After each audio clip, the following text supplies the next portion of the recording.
together and overcome the adversity of the week and continue to build on our 5-0 start. Yeah, just when did you guys find out about Nat, and just what was her reaction and the team's reaction?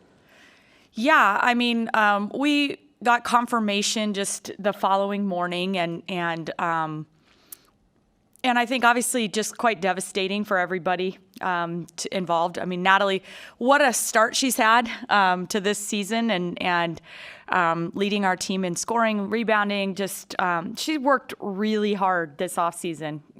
Coming off a Big Ten Freshman of the Year season, it would be very easy to kind of rest on that, and she came in more motivated, just coachable, just hungry, begging my coaches to, meet her at 7 a.m. tomorrow so she could get in some extra work on her perimeter shooting and ball handling skills. And I think we were really seeing that pay off. So just devastated for her, I think. But I'm so proud of the way this team has just leaned into her to support her. And we've worked really hard to create just a team culture of resilience, and to watch that kind of coming into effect right now, the way they're just wrapping their arms around her, holding hands with her, lifting her up through this, and standing by her. And I know she will do the same for the rest of our team the rest of this season. Yeah, Allison and Kennedy both have been through very similar, if not the same, experience. How do you think that they specifically will wrap their arms around her? Yeah, I mean, I think just from my own personal experience too, before I had been through a significant and serious knee injury myself as an athlete or as a coach, when I would hear or see somebody, like, I'd be like, oh man, that's a bummer. And now I'm like, oh, I think when you've been through the highs and lows, the peaks and valleys that come on a rehab journey, then you really know kind of the emotional roller coaster and physical highs and lows that come with it. So I think we are gonna really use Kennedy and Allison and their experiences to just help kind of find ways to continue to support Natalie through this. There's no replacing Natalie, but how do you go about filling the void she leaves moving forward? Well, we've worked hard to be in a position where we've got a really deep roster, and we feel that it's definitely not going to be one person that's going to be able to step in and do all the things Natalie did for us. But I think we just have kind of identified some of the things that she just she brings to what she does to bring the energy that she brings. And can I find a way to just, fill in a little bit here or there, or some possessions here, some rebounds here? How can we all just chip in and do that to honor Natalie with the way we're playing the game, and also just to continue to fill that void with the production? Do you know when she's having surgery yet? I don't think we've identified exactly yet what the date will be for that. With Creighton, what way should it help that you have players that have played against Lauren Jensen and Morgan Malley before? Yeah, I mean, I think that we're incredibly familiar with their roster. They're incredibly familiar with our roster.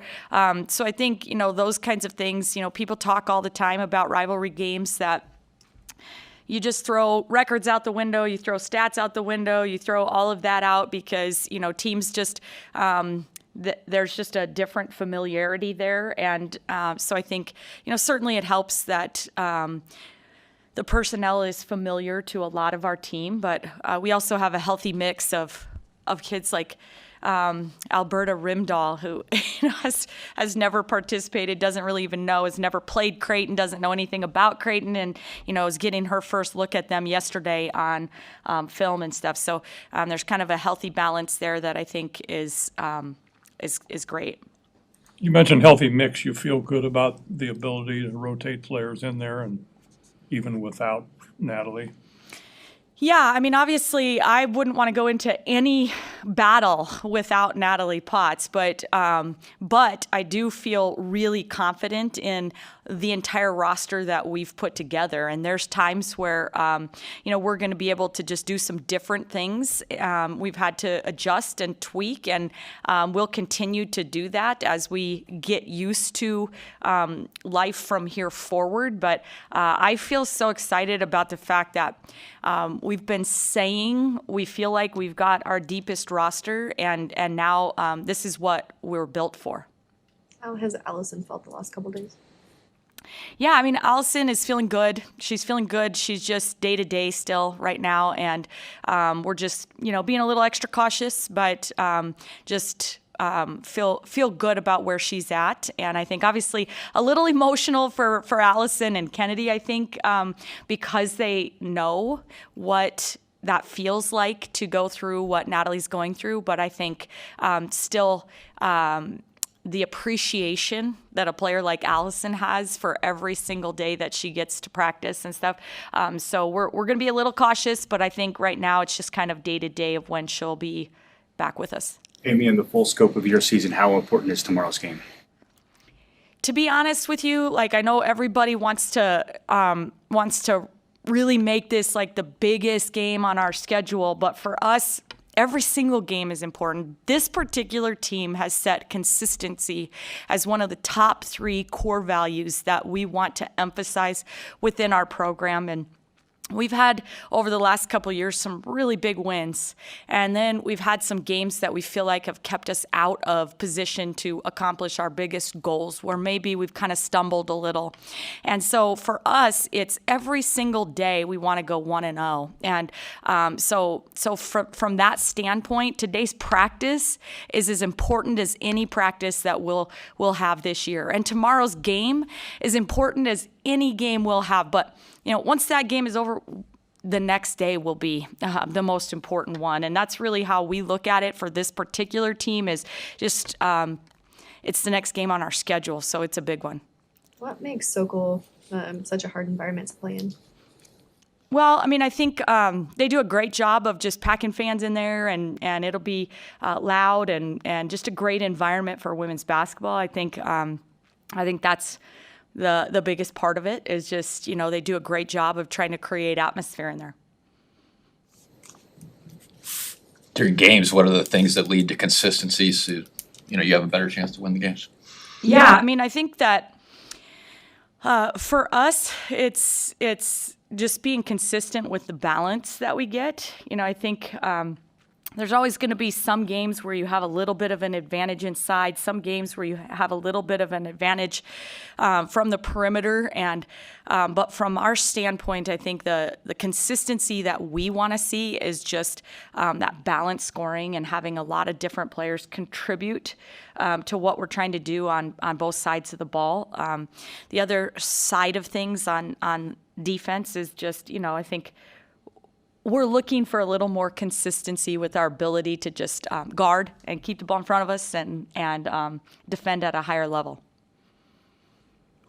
Trent seemed pretty emotional when Natalie went down. She's connecting pretty well with the older players.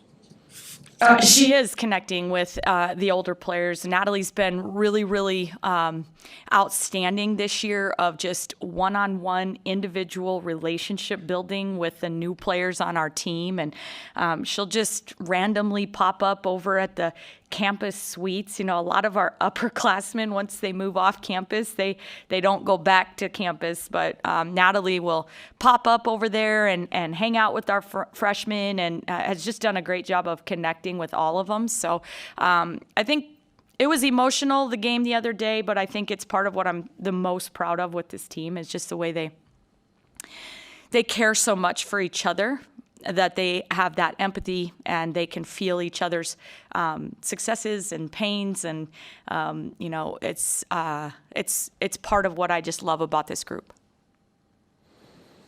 Coach, how important is that, just to have a group that's so connected? Maybe you don't see that on the stat sheet, but that really goes a long way off the court. And can you talk to how important that is? Well, it's incredibly important. I've found that when players want to play for each other, that that the success on the court tends to follow that, but more importantly, we spend a lot of time together on a daily basis. And when they work that hard to connect and develop relationships, and then it just makes every day, every trip, every road trip, every team meeting, every extra conditioning practice, when they come in on days off to just do recovery, and they're all, sitting around in their boots or in the cold tubs, and, like all of those moments that maybe people from the outside don't see, it just makes them just so much more enjoyable and special, and the experience for every one of the young ladies just more valuable. So it's definitely an important thing, and we just have worked hard to get it, and now we're going to protect it with everything we have.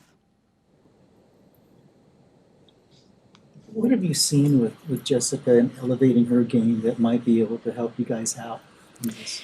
Yeah, I thought she really came on strong in the second half the other day, and she had an opportunity to work through a few more mistakes, and then started to really kind of thrive. But really, since she came back from her little stint back in Australia to visit family after our postseason, and finals were over last spring, when she came back to us this summer, there's just a different level of confidence about her. I think she's in that unique situation that Petra is in right now, where she joined us in August before her freshman year, so she missed all of that summer training, and she's trying to play catch up, trying to get up to speed on all those things. And I think, last year just was finally, about halfway through kind of our conference season, started to really gain some confidence and comfortableness. And I think this year she comes in with a different level of confidence, and she's worked really hard on the things we asked her to do in the off season. So we're excited about what she brings to the table. Okay, thank you guys. Happy birthday, Amy. Thanks, everybody.